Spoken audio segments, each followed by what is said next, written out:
வணக்கம். Big topic with Karthik Mayakumar. எறும்பு அப்படின்னு நம்ம சாதாரணமாக கடந்துட்டு போகிற ஒரு உயிரினம் சார்ந்து ஒரு மிகப்பெரிய கண்டுபிடிப்பு இப்போ நிகழ்த்தப்பட்டிருக்கு. இதை சார்ந்து ஒரு டிபேட்டே ஆரம்பிச்சிருக்கு. மனுஷ குலத்துக்கு எறும்பால ஏதோ பிரச்சனை வருமானு சொல்லிட்டு நிகழ்ச்சிக்குள்ள போகலாம்.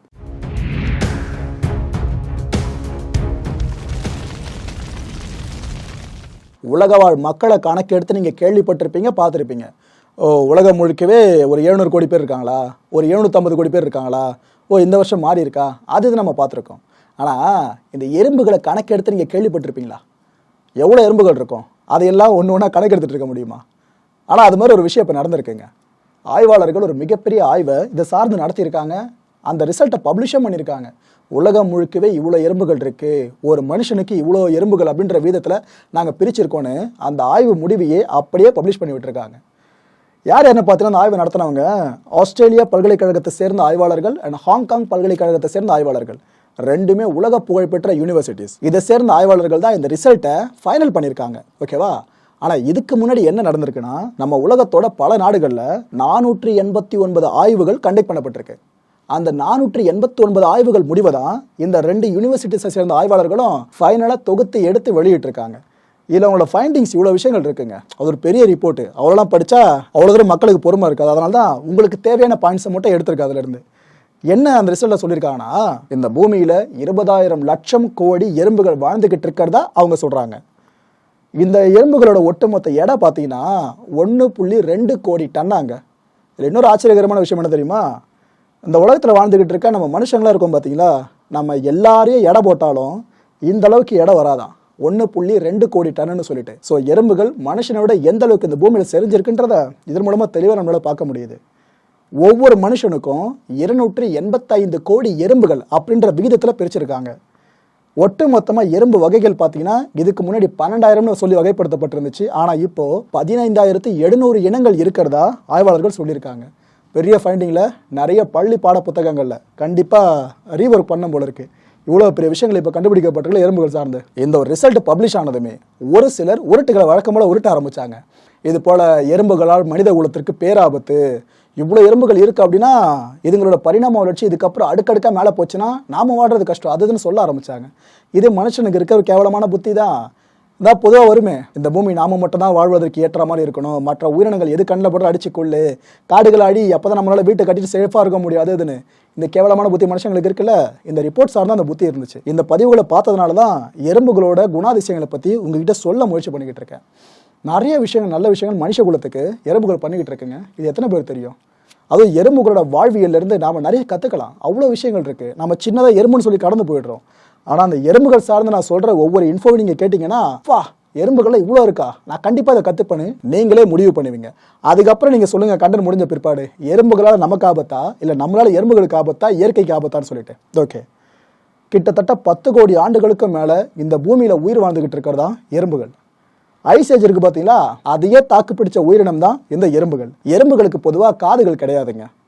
அதனால தான் குழுவாக வாழ்ந்துக்கிட்டு இருக்கோம். இந்த அதிர்வுகள் இருக்குது பார்த்தீங்களா, இதை சென்ஸ் பண்ணி தான் அந்த எறும்புகள் அப்படின்றது போகிற பாதையாக இருக்கட்டும், வர்ற பாதையாக இருக்கட்டும், செயல்பாடுகளாக இருக்கட்டும், எல்லாமே அமையும். இந்த தேனீக்கல்ல பார்த்தீங்கன்னா ராணி தேனி அப்படின்ற ஒன்று இருக்கும். அதுதான் தலையை அந்த குறிப்பிட்ட கூட்டுக்கு. அதே ஃபார்முலா தான் இந்த எறும்பு கூட்டங்கள்லையும். ராணி எறும்பை சுற்றி தான் ஒட்டு மொத்தமான வேலைக்காரர்கள் எறும்பு இருக்கும். ஒரே ஒரு போஸ்டிங் தான் ராணி. அதுக்கப்புறம் எந்த போஸ்டிங்கும் பெருசாக கிடையாது. எல்லா எறும்புகளும் கீழே இருக்கிறதுல வேலைக்காரர்கள் தான். இந்த ராணி எறும்பு ஒரு தடவை மேட் பண்ணிடுச்சு அப்படின்னா, உடலுறவு கொண்டுச்சுன்னு வச்சுக்கோங்க, அதுக்கப்புறம் அந்த ராணி எறும்போட இறகுகள் இருக்குல்ல, அது அப்படியே கீழே விழுந்துருமாங்க. இவ்வளோ பெரிய தியாகத்தை பண்ணி தான் மேட் பண்ணுற ஒரு ப்ராசஸையே ராணி எறும்பால் முன்னெடுக்க முடியுமா? ஒரு எறும்பால் நீருக்கு அடியில் 2 வாரங்கள் வரைக்கும் அதிகபட்சம் உயிர் வாட முடியுமா? நம்மளாலாம் சாத்தியமே இல்லை. ஆனால் தலைவனுக்கு பார்த்தீங்களா, எறும்புகளுக்கு நீச்சல் தெரியாதுன்னா சொல்லுவாங்க பார்த்தீங்களா, இலையில இல்லைனா வேறு எதனா பேப்பர் துண்டு இருந்தால் தான் அதே பிடிச்சிட்டு வந்துடும், மற்றபடி நீச்சலாம் தெரியாதுன்ட்டு. ஆனால் நம்மளால் இந்த விஷயத்தில் மனுஷங்களே ஹைலைட் பண்ணுறாப்புல. எறும்போட சராசரி ஆயுட்காலம் பார்த்தீங்கன்னா சில வாரங்கள்ல இருந்து 5 வருஷங்கள் வரைக்கும் அதிகபட்சமாக. ஆனால் இந்த ராணி எறும்பு சொன்ன பார்த்தீங்களா, அது மலைக்க வைக்கிற உண்மை ஒன்று இருக்குங்க. லிட்ரலாக 20 வருஷங்களுக்கு மேலே வாழுமா ராணி எறும்பு மட்டும். அதுலேயும் நம்ம மனுஷங்களை கண்டுபிடிச்ச ஒரு ஃபைண்டிங் இருக்குது. லேசியஸ்ட் நைஜர் அப்படின்ற ஒரு எறும்பு வகையை சேர்ந்த ஒரு எறும்பு, ராணி எறும்பு 28 ஆண்டுகள் வரைக்கும் உயிர் வாழ்ந்திருக்கான். நம்மளோட கண்டுபிடிப்புகள்லேயே இப்போ வரைக்கும் அதிகபட்சமாக ஆயுட்காலம் கொண்ட ஒரு ராணி எறும்பா இந்த எறும்பு தான் பார்க்கப்பட்டு இருக்கு. 28 வருஷங்கள். காலனியாக வாழ்கிறது தான் எறும்பு கூட்டங்களோட பழக்கமே. நம்மள மாதிரி தனித்தனியாக வாழ்றதுலாம் எறும்புகளுக்கு பிடிக்காதாங்க. காலனியாக தான் ஃபுல்லாக இருக்குமா. இது மாதிரி ஒரு காலனியில் பார்த்தீங்கன்னா அதிகபட்சமாக 30 கோடி எறும்புகள் வரைக்கும் இருக்குமா. அவ்வளோ கூட்டம் ஒரே ஒரு காலனிக்குள்ள. இதில் ஒரு இன்ட்ரெஸ்டிங்கான ஃபேக்டர் இருக்குது. இதையும் ஆய்வாளர்கள் கண்டுபிடிச்சிருந்தாங்க. என்ன சொல்கிறாங்கன்னா, இந்த திருட்டு பழக்கம் இருக்குல்ல, அது எறும்புகளுக்கு இருக்குமா. இந்த வேலைக்கார எறும்புகள், இதை சிப்பாய் எறும்புகள் கூட சொல்லுவாங்க.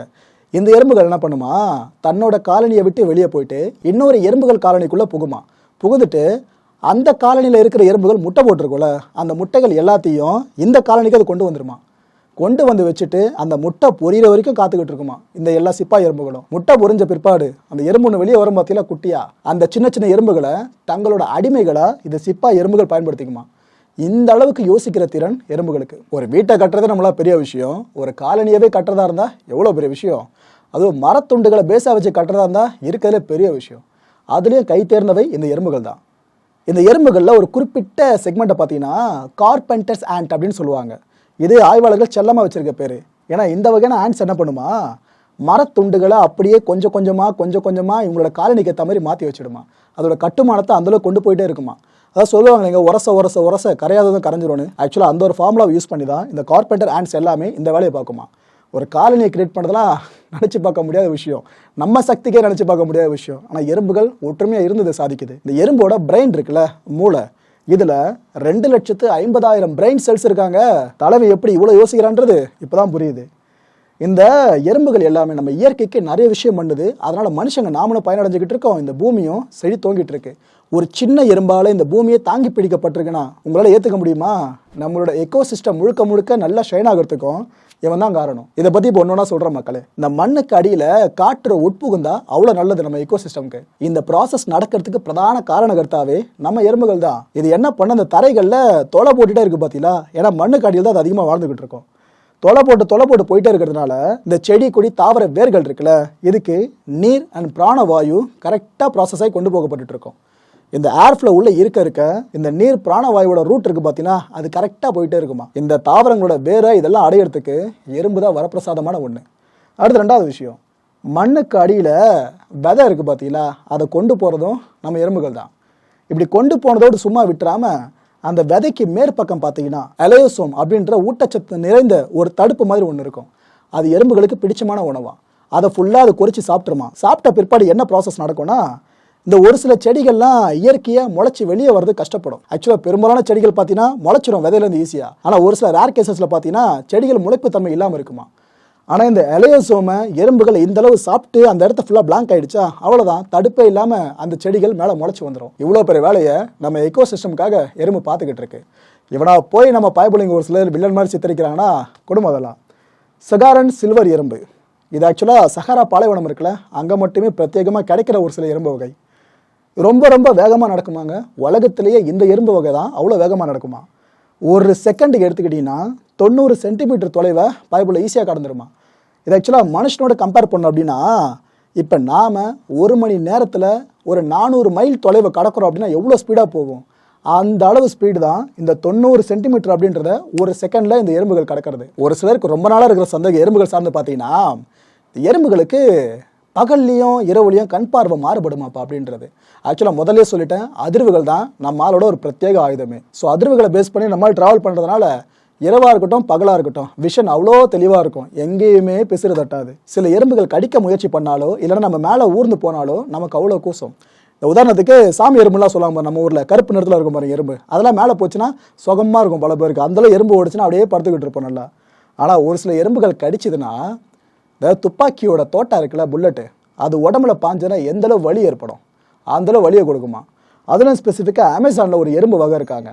அந்த எறும்பு கடிச்சதுன்னா தோட்டா பாஞ்ச ஒரு எஃபெக்டை நம்ம உடம்புல வலியாக நம்மளால ஃபேஸ் பண்ண முடியுமா. சின்ன உலகத்தோட பெரிய எறும்போட பேர் என்ன தெரியுமா? புல்லட்டு தான். நம்ம ஆளை பற்றி இவ்வளோ விஷயம் தெரிஞ்சுக்கிட்ட பிற்பாடு உங்களுக்கு ஒரு கியூரியாசிட்டி வரும், சரிப்பா டேஞ்சரஸான ஆண்ட்ஸ்லாம் எது இருக்குது இந்த உலகத்திலேயே அப்படின்ற கியூரியாசிட்டி தான் உங்களுக்கு வரும். அந்த பட்டியலை உங்களுக்கு கொடுக்குற மக்களே, ஆய்வாளர்களோட கூற்றுப்படி பார்த்தீங்கன்னா இந்த உலகத்தில் 13 ஆபத்தான எறும்புகள் இருக்குது. எறும்புகள்லேயே ஆபத்தான எறும்புகள், இதுதான் நீங்கள் அண்டர்லைன் பண்ணி பார்க்கணும். ஏன்னா நம்ம சாதாரணமாக சின்னதாக உயிரினம் சொல்லி கடந்து போயிடுறோம். ஆனால் பைபிளில் ஒவ்வொரு இடத்துல ஒவ்வொரு பரிமாணம். அது அமேசான் மழைக்காடுகள்லாம் இது வரைக்கும் ஆய்வாளர்களே கண்டுபிடிக்க முடியாத அளவுக்கு அவ்வளோ இனங்கள் இருக்காங்க எறும்புகளுக்குள்ள. நம்ம சைஸ் இவ்வளோதான் நினச்சிக்கிட்டு இருக்கோம் எறும்பு. ஆனால் அங்கே போய் பார்த்தீங்கன்னா சிலந்தியை விட பெரிய எறும்புலாம் நம்மளால பார்க்க முடியுமா? அந்தளவுக்கு பெருசு பெருசாக இருக்கான். கடலுக்கு அடியிலே இன்னும் என்ன இருக்குன்னு நம்மளால முழுமையாக தெரிஞ்சிக்க முடியல. அதில் 2% வரைக்கும் மட்டும் நம்ம தெரிஞ்சு வச்சிருக்கோம். இந்த மீன் வகை இது அது இதுன்னு சொல்லிட்டு தெரிஞ்சிக்காமல் இருக்கிறதே 98%.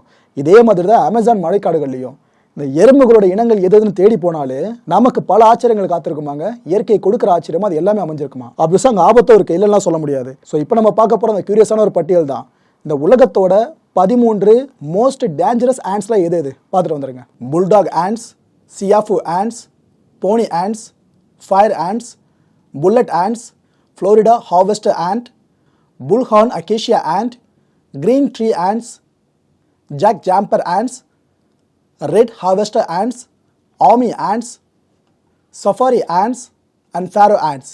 பட்டியலை பார்த்துருப்பீங்க. ஆனால் பயப்படலாம் தேவையில்லை. நாம் அதை எதனா பண்ணுற வரைக்கும் அதை நம்மளை எதுவும் பண்ண போகிறது கிடையாது. இப்போ நீங்கள் சொல்லுங்கள், எறும்புகளால் மனுஷங்களுக்கு ஆபத்தா இல்லை மனுஷ பயல்களால் எறும்புகளுக்கும் ஒட்டுமொத்த இயற்கைக்கும் ஆபத்தா? உங்களுக்கே புரியும் நம்புகிறேன். கில்ட் ஃபீல் உங்களுக்கே என்ன மாதிரி ஏற்படும் நம்புகிறேன். இந்த ஒரு கண்டென்ட் இருந்து மட்டும் கிடையாதுங்க, நம்ம தலைவங்கிட்ட நிறைய விஷயங்கள் இருக்குது கற்றுக்கிறதுக்கு. ஆனால் நாம் முக்கியமாக கற்றுக்க வேண்டிய விஷயம் என்ன தெரியுமா? இந்த எறும்புகளுக்கு பொதுவாக பார்த்தீங்கன்னா 2 வயிறுகள் இருக்குமா. இதில் ஒரு வயிறு எப்போ நமக்கு பண்ணுற வேலை தான் அதுக்கும் பண்ணிட்டு இருக்கு. இன்னொரு வயிறு பார்த்தீங்கன்னா சேமித்து வச்சுக்கிட்டு இருக்குமா உள்ளே போடுற ஒவ்வொரு உணவுப் பொருளையும். இது எதுக்காகனா மற்ற எறும்புகளுக்கு கொடுக்கறதுக்காகவா.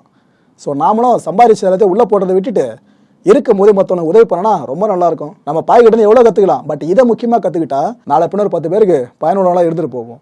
அடுத்த நிகழ்ச்சியில் சந்திக்கலாம். நன்றி, வணக்கம்.